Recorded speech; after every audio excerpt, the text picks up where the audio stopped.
For this base camp adventure, we head north to the Scottish Highlands, starting in Glen Nevis and then moving to the west coast to North Ledaig, Oban, the Isle of Mull, and then south to Loch Lomond.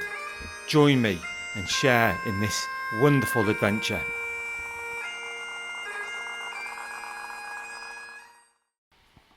After an 8-hour journey, we arrive at our first campsite, the Glen Nevis Caravan and Camping Park.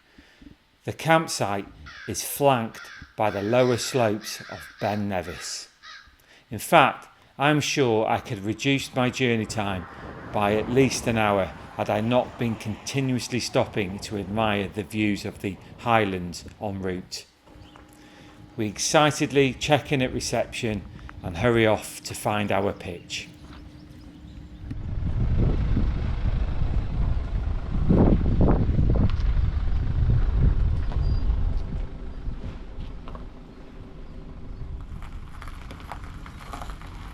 As always, when I arrive on a pitch, I do attempt to reverse on, but this time, fatigued from an 8-hour drive, I'm quickly making a dog's dinner of it.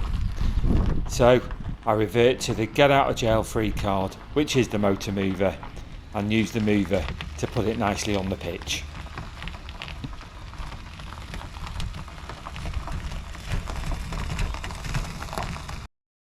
Our pitch is a lot closer to the neighbours than the other pitches on the campsite. However, the view of Glen Nevis as a backdrop more than makes up for it.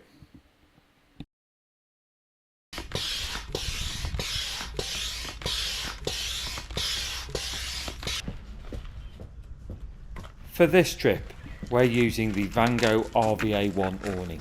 It's a cracking awning, but we wouldn't normally use it on a touring trip such as this, due to its size, bulk and weight. But as we have friends joining us in motorhomes, it will be a useful space should the weather turn more traditional for Scotland.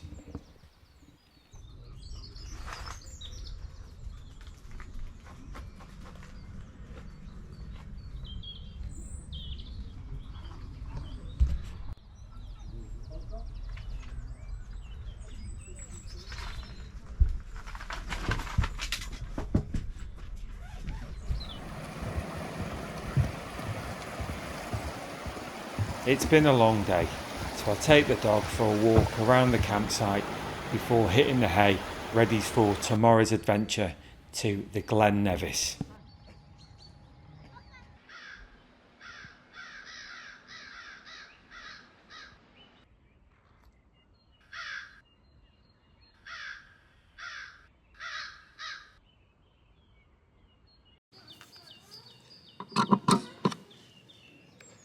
The next morning, my wife and I are cooking a hearty breakfast for everybody, as we will be hiking into the spectacular Glen Nevis later that day.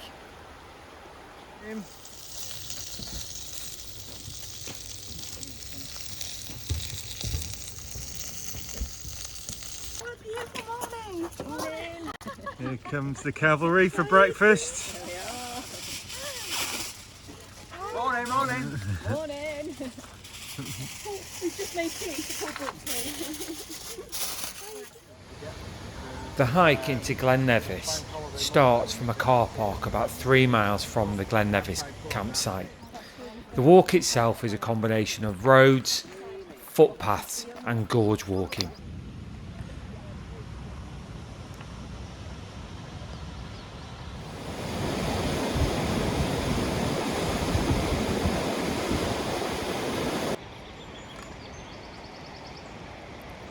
As we trek through the gorge, the noise of the still waterfall becomes closer and closer, and it's not long before the walk opens up into the meadow and still waterfall can be clearly seen.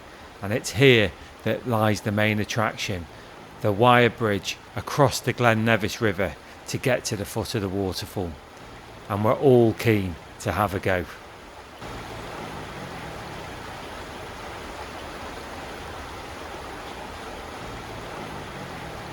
The hike out of Glen Nevis is equally as spectacular as the hike in. and we slowly make our way back to the car park, soaking in every mile of the view.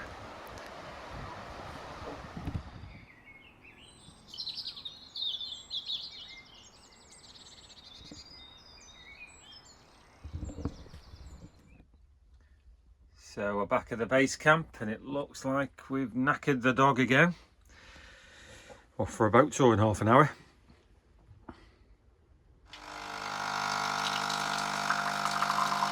To help me gather the strength for the boat tour, I'm gonna have to have a coffee first. With tired legs, we arrive on the shore of Loch Linnhe just in time to catch the last tour boat of the day. As the boat headed out across the loch, we get a clear view of Glen Nevis summit, seen here with the snow on the top. It was an interesting tour, stopping at various locations along the way, but the highlight of the trip is when the boat came alongside Black Island and we got a clear view of the seals basking in the sun. Magical.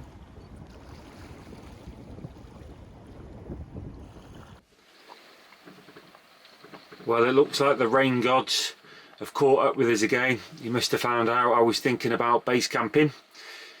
So it's our last morning at Fort William, and we'll be packing up soon and then heading to North Ledaig near Oban.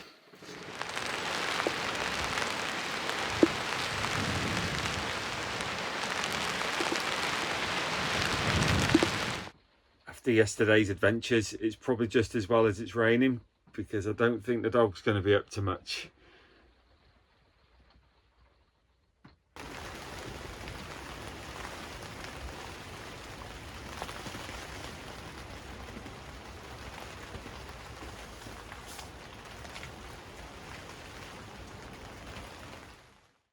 As I start to pack away the Van Gogh RVA1 awning, the heavens absolutely open. And this is one of the Achilles heel of this awning. It's a big awning and difficult to get back in the bag, especially when you're getting soaked.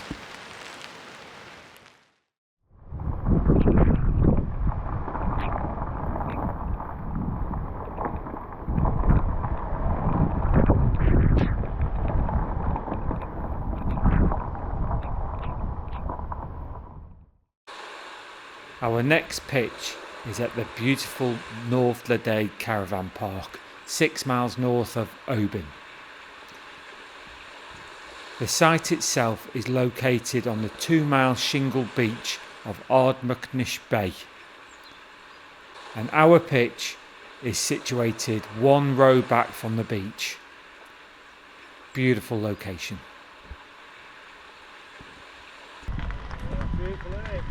When we arrived on site, it was still chucking it down with rain, so I waste no time using the mover to get the base camp on the pitch.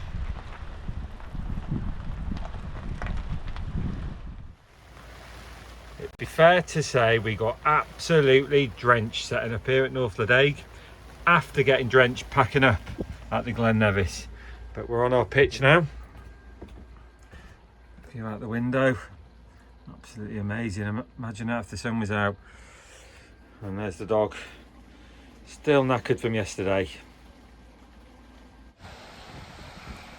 Later that evening we head into Oban to have a meal at a harbourside restaurant.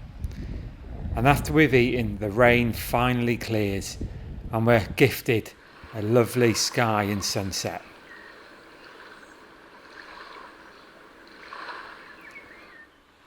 The following morning we awake to brighter skies, and the plan for today is to catch a ferry over to the Isle of Mull.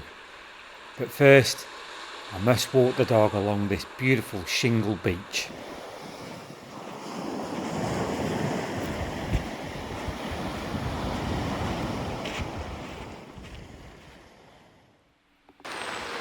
The views as we depart Oban are beautiful even in the rain. However, once the Isle of Mull comes into view and we're greeted with blue skies, our anticipation grows for what we're about to discover. Our first stop on the Isle of Mull is a visit to the beautiful Calgary Bay. famous for its pristine white sand and crystal clear green turquoise water. It really is a beautiful beach.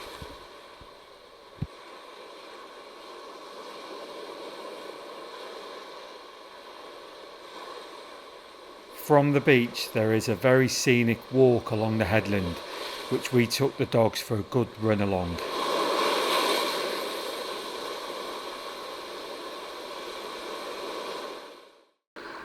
Later that afternoon we head to the colourful harbour town of Tobermory.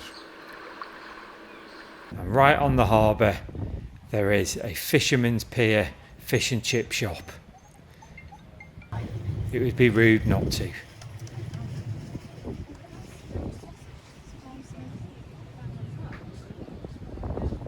And before we know it, our ferry back to Oban is arriving into port.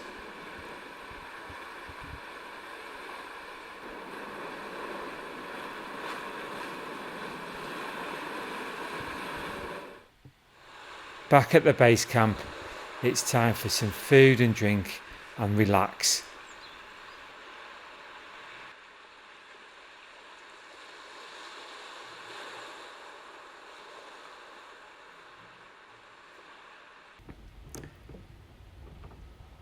My wife cooks us both a delicious pasta meal, and it's time for some base camp chilling to rest our weary legs.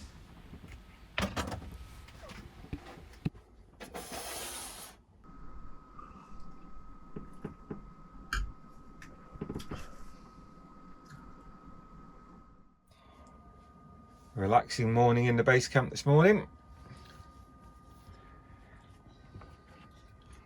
Beautiful view outside the window again. Later that morning we drive the 10 miles north from the campsite and visit the iconic Stalker Castle. The castle was built around 1540 and on site there is a cafe and visitor centre, well worth a visit. In the afternoon we head back to Oban Harbour to visit the famous seafood shack.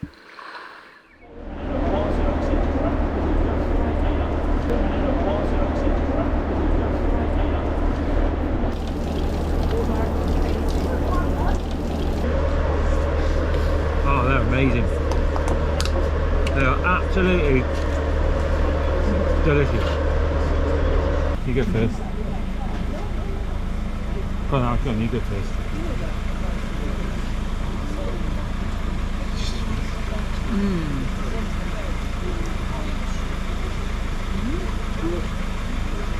Oh my god, that's awesome. Wow. And with bellies full of delicious seafood, we head back to the campsite to watch the sun go down on our last evening at North Ledaig. It's our last morning at North Ledaig and the base camp is hitched to the car, ready to head south to Loch Lomond. Before we depart, I take the dog for one last walk on this beautiful shale beach. And whilst I'm here, I take a moment to reflect to myself and think about how lucky we are that we can come to a place like this, and how my wife and I taking the plunge and investing into the base camp has helped us to discover some amazing places. And with that in mind, I have a feeling of excitement as I think about the adventures not yet planned but still to come.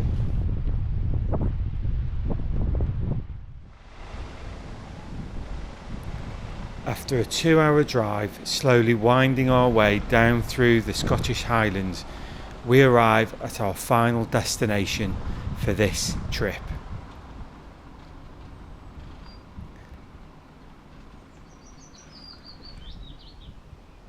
We are staying at the Luss Caravan and campsite on the shores of Loch Lomond for one night. And we have been lucky enough to secure a shoreside pitch, and there is a corner of the pitch that has a clear view of the lake, so I used the motor mover to position the base camp perfectly so that we can enjoy that view from outside the base camp, but also from inside too.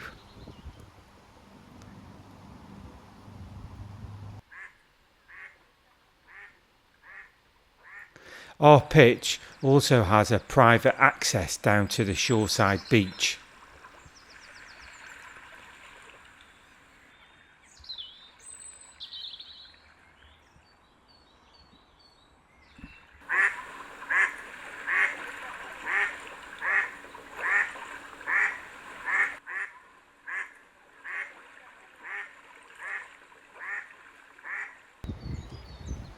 Later that afternoon we take the short stroll from the campsite and explore the beautiful village of Luss.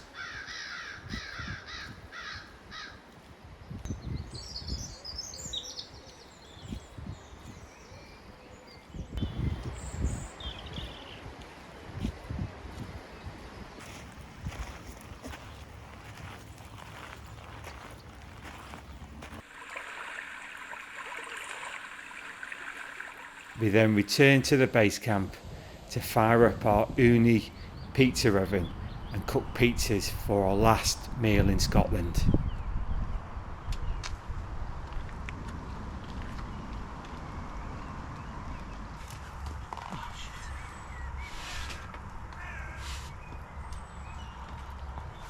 This one's in.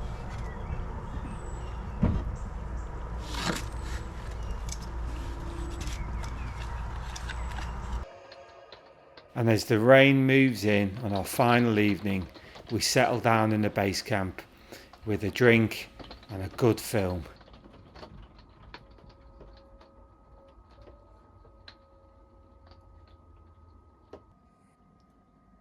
Well, that's the last night and the last morning in the base camp in Scotland. Let's just look at that view to finish off with. Beautiful. I once again used the motor mover to position the base camp ready to be hitched to the car.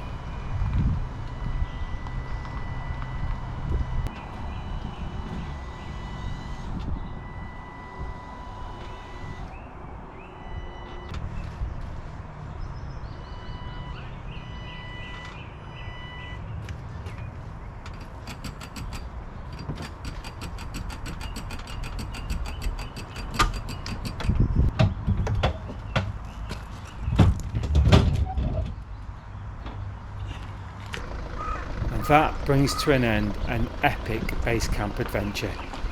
Thank you, Scotland. You've been absolutely amazing.